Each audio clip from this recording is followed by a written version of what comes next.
30वीं राष्ट्रीय canoe sprint प्रतियोगिता 2021-22 के सबसे महत्वपूर्ण दिन सम्मान देने का हम आप सभी से गुजारिश करेंगे कि अपने स्थान पर राष्ट्रगान के सम्मान में खड़े हो जाएं। राष्ट्रगान।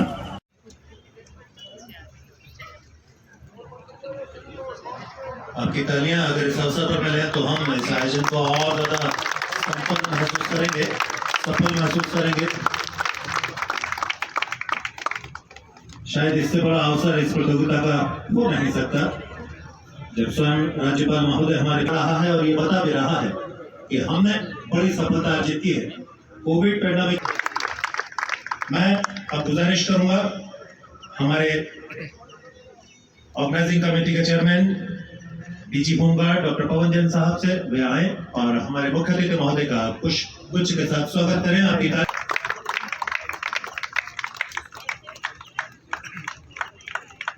गर्व का अवसर, गौरवशाली अवसर, इस अवसर में आपसे निवेदन लगातार करता रहूंगा।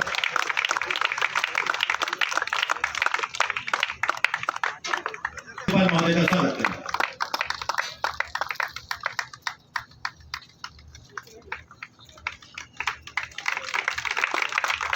महोदय का स्वागत करें। आपकी तालियां मिलनी चाहिए। संजीव कुमार सिंह जी जिनकी स्मृति में आयोजित की है तो हम भी उनका सम्मान करते हैं। मैं मंच पर मौजूद हमारे सभी अतिथियों का क्रमवार नाम पुकार रहा हूं। आपके सम्मान में आपकी तालियां होनी चाहिए। चेयरमैन ऑर्गेनाइजिंग कमेटी डॉक्टर पवन जैन के मुख्य अतिथि मध्य प्रदेश के राज्यपाल परम आदरणीय मंगू भाई पटेल साहब, निश्चित रूप से उन्होंने बहुत कृपा पूर्वक हमारे अनुरोध को स्वीकार करके यहाँ पे पधारे हैं। उसके लिए हम तहे दिल से उनका वंदन करते हैं, अभिनंदन करते हैं, स्वागत करते हैं।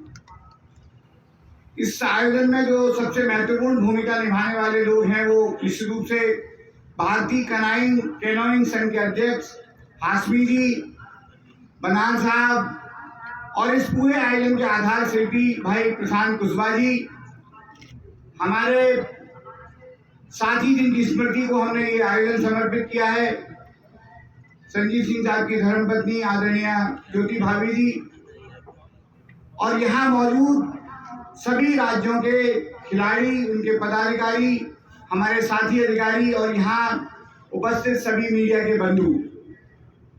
निश्चित रूप से ये 4 दिन इस छोटे तालाब के लिए और पूरे भोपाल के लिए और देश के खिलाड़ियों के लिए बड़े उत्साह और उल्लास के रहे हैं। 4 दिन के इस आयोजन में हमने तमाम खिलाड़ियों को यहाँ जीतते हुए, उनकी नावों को आगे निकलते हुए देखा है। मैं एक बार वो सब पदक विजेता खिलाड़ियों का दिल से बहुत अभिनंदन करता हूँ। इस ताल तलैया सैल शिखरों की नगरी में राजा भोजपाल के इस तालाब में, छोटे तालाब में आप सबका स्वागत है।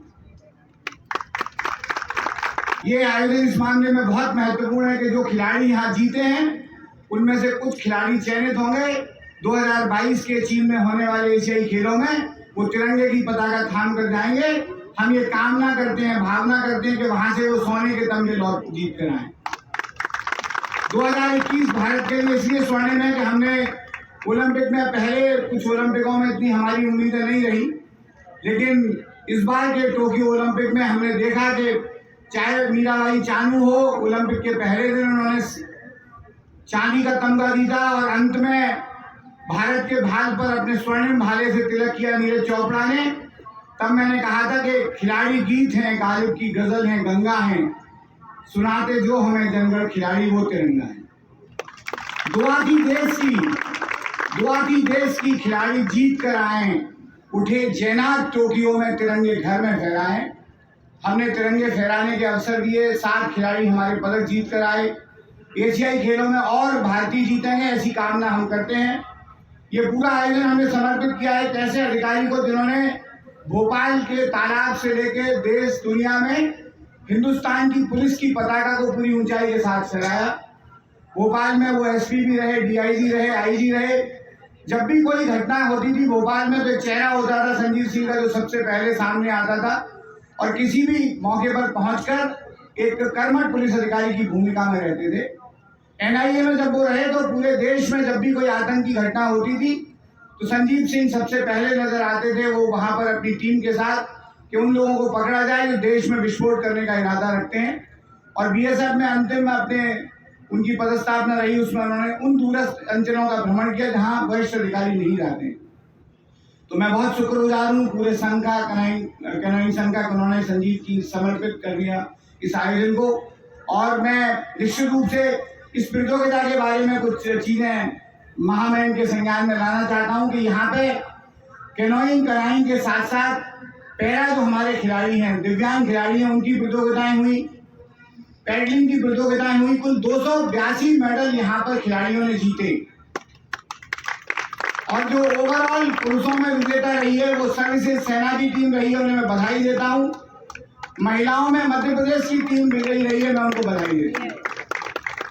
ये खिलाड़ियों का हौसला और कायम रहे, इसलिए हम लोग दुआ करेंगे कि जो खिलाड़ी भी एशियाड में जाए उसके बाद कॉमनवेल्थ में, ओलंपिक में जाए, वहां से भी वो नई शान लेकर लौटे। इस देश में प्रतिभाओं की कमी नहीं है।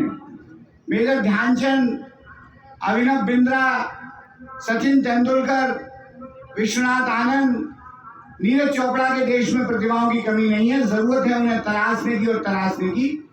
ये प्रतियोगिताएं ऐसी माध्यम बनेगी कि हमारे उन खिलाड़ियों को हम लोग वो सारी सुविधाएं दें जो अंतर्राष्ट्रीय स्तर पर उन्हें पदक विजेता बना सकें। कल ही हमारे भारत के प्रधानमंत्री जी ने गुजरात में खेलों के महाकुंभ का उद्घाटन किया है।